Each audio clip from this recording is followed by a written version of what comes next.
aura en effet une grande détresse, telle qu'il n'y en a pas eu depuis le commencement du monde jusqu'à maintenant, et qu'il n'y en aura jamais plus.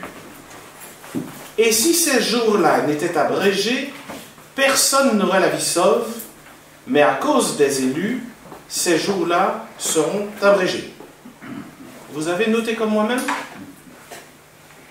Quelle est la nature, quelle émotion va prévaloir, quel ressenti va caractériser les hommes, les femmes, les jeunes de cette génération-là décrite par Jésus? Quel est le mot que vous retenez? Détresse. Détresse. Donc toujours dans ce même chapitre, nous lisons à partir du verset 26. Si donc on vous dit, le voici dans le désert, ne vous y rendez pas, le voici dans les lieux retirés, n'allez pas le croire. En effet, comme l'éclair part du levant et brille jusqu'au couchant, ainsi en sera-t-il de l'avènement du Fils de l'homme. Au verset 29, nous lisons, aussitôt après la détresse de ces jours-là, le soleil s'obscurcira, la lune ne brillera plus, les étoiles tomberont du ciel et les puissances des cieux seront ébranlées. On parle de bouleversement, de grands chambardements. Il y a aussi une autre déclaration où Jésus explique qu'il y aura une diminution de l'amour. Est-ce que quelqu'un connaît ce verset? Parce que l'iniquité se sera accrue, l'amour du plus grand nombre se refroidira. Est-ce que vous avez repéré ce verset? C'est le verset 12. Merci. Par suite de l'iniquité croissante, l'amour du grand nombre se refroidira. Mais celui qui tiendra jusqu'à la fin, ou qui persévérera jusqu'à la fin, sera sauvé. Cette bonne nouvelle du royaume sera proclamée dans le monde entier. Cela servira de témoignage, et alors viendra la fin. Je pense que vous serez d'accord avec moi. Ce qui caractérise notre époque, c'est une grande pression psychologique. Et alors, nous devons savoir quelles sont les ressources que Dieu nous donne pour gérer la pression. Et cette grande pression, eh bien, elle met en péril le niveau compassionnel général de la population. On est dans une société qui, à bien des niveaux, est cadenassée. Si tu es dans le système, tu survis. Si tu es hors du système, tant pis pour toi. Et donc, quand moi je suis dans le système, qu'est-ce qui va déterminer mon niveau de pression? Ça sera, mon Dieu, j'espère que je ne vais pas en sortir. Tu es dans le système, tu as la pression, il ne faut pas que tu en sortes. Donc une grande pression. Et alors nous devons savoir comment tenir bon dans ce contexte-là. Et à cause de cette pression, les gens deviennent agressifs. Parce qu'on a développé une société de la performance. Et tout cela n'est pas sans conséquence sur le psychisme humain.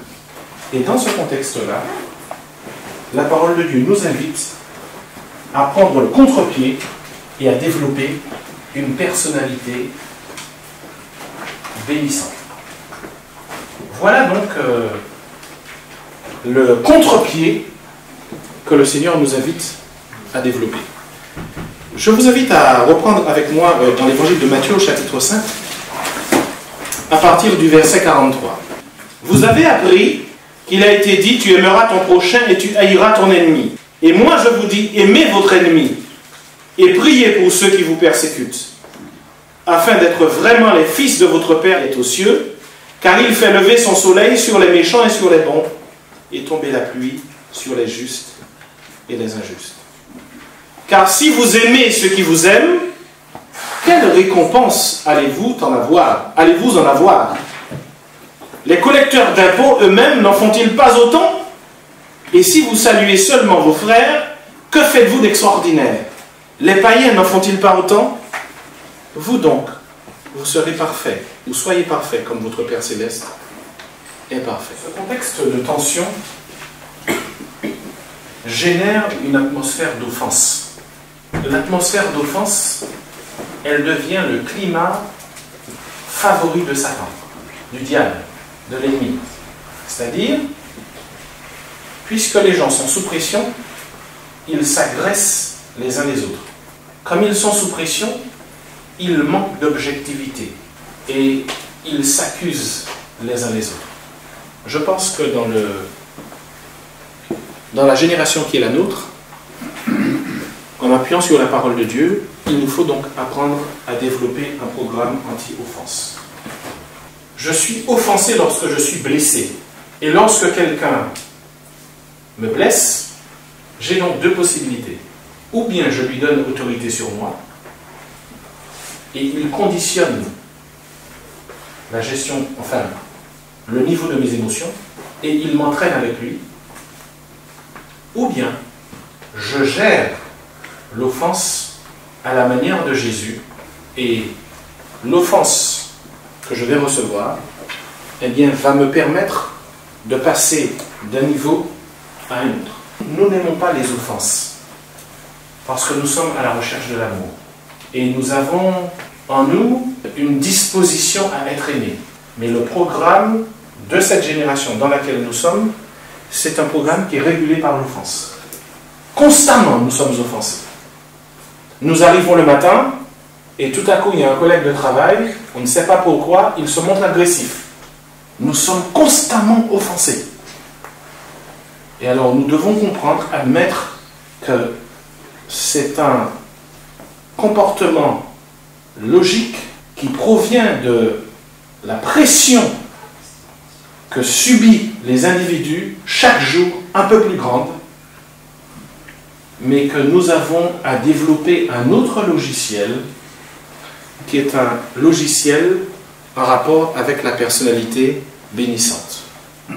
Jésus dit ici, vous avez appris qu'il a été dit, tu aimeras ton prochain et tu haïras ton ennemi. Et moi je vous dis, aimez vos ennemis et priez pour ceux qui vous persécutent, afin d'être vraiment les fils de votre Père qui est aux cieux, car il fait lever son soleil sur les méchants et sur les bons, et tomber la pluie sur les justes et sur les injustes. De toute manière, il y a une déviance, puisqu'il n'y en a pas pour tout le monde. Il y a une déviance qui se développe dans la société, c'est la jalousie. Dès que vous voulez rentrer dans le programme que Dieu veut pour vous, vous allez faire l'objet de jalousie. Et vous ferez l'objet d'agression. Et vous devez mettre en place, avec l'aide du Seigneur, une personnalité bénissante. C'est-à-dire, une personnalité qui ne va pas rendre le mal pour le mal, mais on ne laisse pas les gens dominer nos émotions et nous mener par le bout du nez. On va réagir. On va réagir de manière proactive. On va réagir de manière constructive parce qu'on est enfant de Dieu. Parce que de toute manière, cette espèce de désir qui nous fragilise, ce besoin d'être aimé, il ne devra pas être satisfait auprès de notre entourage. Il devra être satisfait par une relation personnelle avec Dieu. C'est auprès de Dieu, dans l'intimité, que vous allez trouver, que vous allez pouvoir satisfaire ce besoin particulier d'être aimé et d'être apprécié. Et parce que vous êtes enfant de Dieu, parce que vous avez compris ce que le Christ a réalisé pour vous, jusqu'où il est allé pour vous. Ne demandez pas à un homme de vous aimer comme Dieu doit vous aimer. Ne demandez pas à une femme de vous aimer comme Dieu peut vous aimer.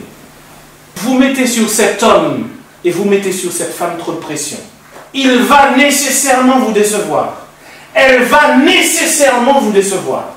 Mais vous, en revanche, puisque vous savez la valeur que vous avez aux yeux de Dieu, développez un mental fort, développez une stabilité émotionnelle. Parce que l'autre c'est un être fragile comme vous-même. Ne demandez pas à l'autre d'avoir une compréhension qui va au-delà de ses moyens. Mais attendez-vous à ce que Dieu vous aime et qu'il vous console comme personne ne pourra jamais le faire. Une personnalité bénissante. Vous avez appris qu'il a été dit « œil pour œil et dent pour dent ». Et moi je vous dis de ne pas résister aux méchants. Au contraire, si quelqu'un te gifle sur la joue droite, tends-lui aussi l'autre. À qui veut te mener devant le juge pour prendre ta tunique, laisse aussi ton manteau.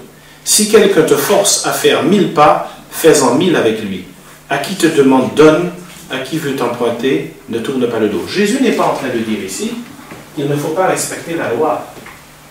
Mais il est en train de parler de notre attitude, de la psychologie profonde que nous devons avoir vis-à-vis de celui qui nous jalouse et qui veut abuser de nous. Pourquoi? Parce que, comme nous sommes dans une société où les gens subissent beaucoup de pression, les gens offensent beaucoup. Et quel est donc le remède à l'offense? Pardonne-nous nos offenses, comme nous aussi nous pardonnons à ceux qui nous ont offensés. Ce ne sont pas les faibles qui pardonnent, ce sont ceux qui sont forts. Et ce sont ceux qui reçoivent leur force d'en haut. Tu es dans un monde où ça fourmille d'offenses et tu dois développer une personnalité bénissante. C'est une nouvelle façon de voir. C'est une manière puissante qui vient d'en haut, qui consiste à ne pas laisser l'autre nous dominer par son agression. Parce que quand l'autre, par son attitude agressive, génère en nous, produit en nous l'agression, il nous domine, il nous maîtrise, il a le dessus, il nous mène par le bout du nez.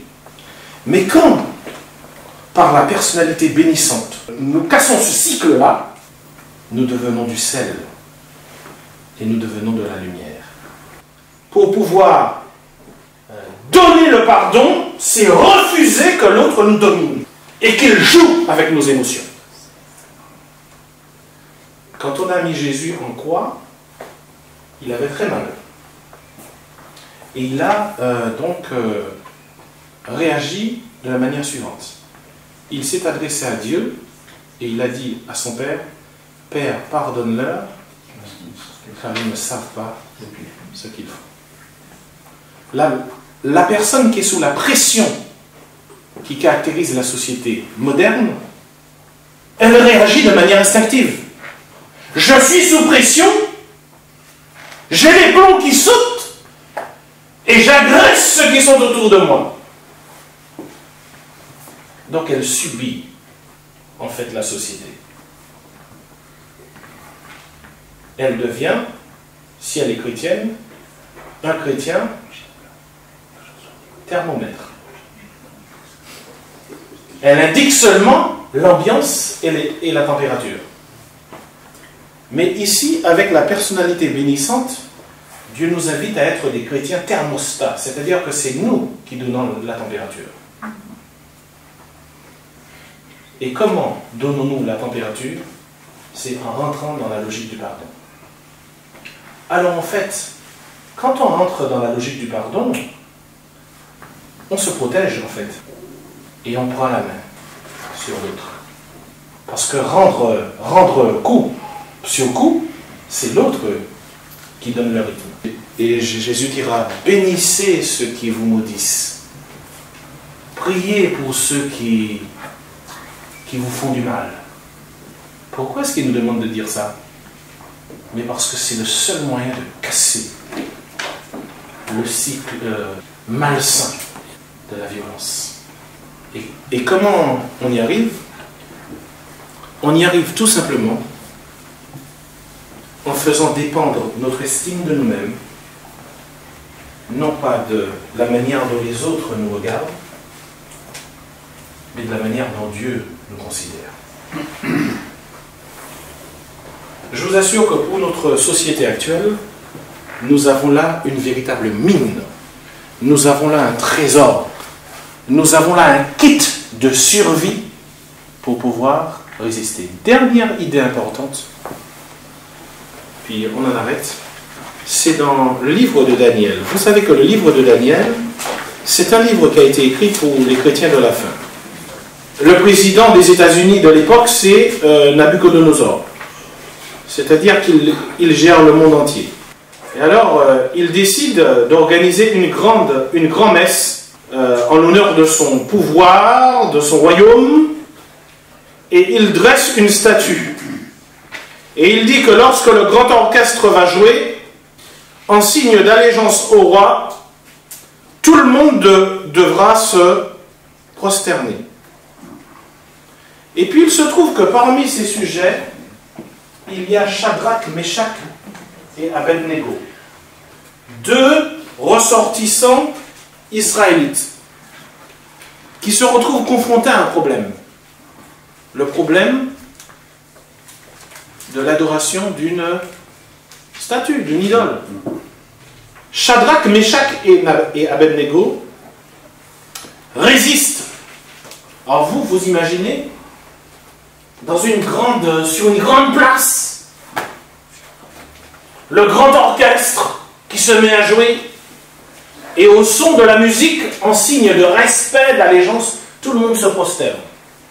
Mais Shadrach et Meshach ont un problème, parce que ils ont appris qu'il ne fallait adorer que Dieu seul.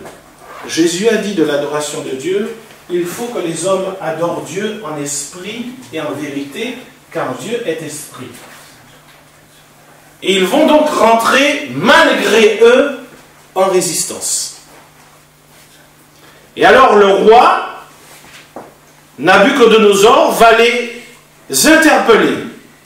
Et nous allons lire à partir du verset 13, je lis dans la Tob. Alors Nabuchodonosor, avec colère et fureur, ordonna d'amener Shadrach, Meshach et Abednego. Alors ces hommes furent amenés en présence du roi. Nabuchodonosor prit la parole et leur dit, est-il exact, Shadrach, Meshach et Abednego, que vous ne servez pas mes dieux et que vous n'adorerez pas la statue d'or que j'ai dressée? Est-ce que maintenant vous êtes prêts au moment où vous entendrez le son du cor, de la flûte, de la cithare, de la harpe, du luth et de la cornemuse et de tous les genres d'instruments à vous prosterner et à adorer la statue que j'ai faite? Si vous ne l'adorez pas, au moment même, vous serez jetés au milieu de la fournaise de feu ardent. Et quel est le Dieu qui vous délivrera de ma main? Shadrach, Meshach et Abednego prirent la parole et dirent au roi, ô Nabuchodonosor, nous n'avons pas besoin de te répondre quoi que ce soit à ce sujet. Si notre Dieu que nous servons peut nous délivrer, qu'il nous délivre de la fournaise de feu ardent et de ta main, ô roi. Même s'il ne le fait pas, sache bien, ô roi, que nous ne servirons pas tes dieux et que nous n'adorerons pas la statue d'or que tu as dressée. Nous disions tout à l'heure que nous sommes dans une société qui génère de plus en plus d'offenses et qu'il nous faut avoir un kit de survie. Ce kit de survie consiste à nous transformer, à laisser Dieu nous transformer pour devenir des personnalités bénissantes. Mais le dernier point que je voulais souligner auprès de vous, c'est que nous ne pouvons pas être en accord avec nous-mêmes et en accord avec Dieu et aller nécessairement dans le sens où va tout le monde. Tout le monde va dans l'offense, je vais dans l'offense. Tout le monde va dans l'agressivité, je vais dans l'agressivité. Je ne suis pas obligé. Je peux dire stop ici, je ne marche pas. Alors quand je dis stop, je vais être confronté à de l'opposition. Comment je vais gérer cette opposition? Vous savez, Nabuchodonosor a fait brûler une fournaise. Donc il y a là ce que doit faire tout le monde, et il y a à côté ce qu'il adviendra de tous ceux qui refusent de faire comme tout le monde. Ils seront cramés dans la fournaise. J'attire votre attention sur quelque chose de très simple. Quand vous lirez la suite de l'histoire, pour ceux qui ne la connaissent pas, vous découvrez que Dieu n'a pas envoyé un extincteur puissant pour éteindre la fournaise. Les 3 compagnons de Daniel, Shadrach, Meshach et Abednego, ont été jetés dans la fournaise. Et vous savez, les systèmes coercitifs, ils les aiment bien s'en prendre à certains pour donner l'exemple. Nabuchodonosor était assis sur son trône et il assistait à la mise à mort. Et tout à coup, il s'est levé. Et il a dit, mais comment? J'ai jeté 3 hommes dans la fournaise et j'en vois un 4e. Et le visage du 4e ressemble à celui d'un fils des dieux. Dieu ne va pas éviter la fournaise dans votre vie. Vous êtes né pour affronter la fournaise. Mais vous savez ce qu'il fait? Il descend dans la fournaise avec vous. Il va vous sauver. Il ne permettra pas que votre témoignage soit anéanti. Parce que la motivation de ces 3 hommes, c'est d'honorer Dieu. L'argent? Non, l'argent n'est qu'un outil. L'argent n'est pas une divinité. La violence? La violence est une faiblesse. La violence n'est pas une force. La peur? Non, on va remplacer la peur par la foi. Jésus pose une question, il dit, quand le Fils de l'homme reviendra, trouvera-t-il la foi sur la terre? Jésus ne pose pas la question, quand je vais revenir, est-ce que je vais retrouver de la religion sur la terre? Il y a plein de religions. Mais la vraie foi authentique, fondée sur la certitude qu'il y a quelqu'un là-haut qui nous veut du bien. Amen. Quelqu'un vous veut du bien. Je répète, quelqu'un vous veut du bien quelque part. Vous êtes aimé. Vous êtes aimé intensément. Ne nous laissons pas déstabiliser par l'ennemi qui met des grimaces comme ça. Nous sommes aimés. Notre vie ne se terminera pas dans le chaos. Quand le Fils de l'homme reviendra, trouvera-t-il la foi sur la terre? Oui, il va trouver la foi. Il va trouver la foi dans nos vies. Il va trouver la foi auprès de nous. Parce que nous aurons développé une personnalité bénissante. Que Dieu vous donne donc de tenir bon. Comme Shadrach, Meshach et Abednego, de dire, nous n'allons pas nous prosterner devant la tendance généralisée, parce qu'avec Dieu, nous développons une personnalité bénissante. Nous ne voulons pas ajouter violence à la violence, nous voulons tenir bon et faire confiance au Seigneur. Qu'il vous accorde une merveilleuse journée, qu'il sature votre esprit de confiance, de foi et d'espérance, et qu'il vous montre dans les détails la porte qu'il a déjà dessinée sur le mur à travers laquelle vous allez passer. Êtes-vous d'accord avec ce discours? Amen. Le trouvez-vous édifiant et relevant? Amen. Il est tiré de la Bible. Et la Bible, c'est le rocher des siècles. Elle a traversé des milliers de générations. Elle sera toujours là jusqu'à ce que le Seigneur vienne. Je vous souhaite tout de bon pour cette journée et pour les journées à venir jusqu'à ce que le Seigneur vienne. Amen. Amen.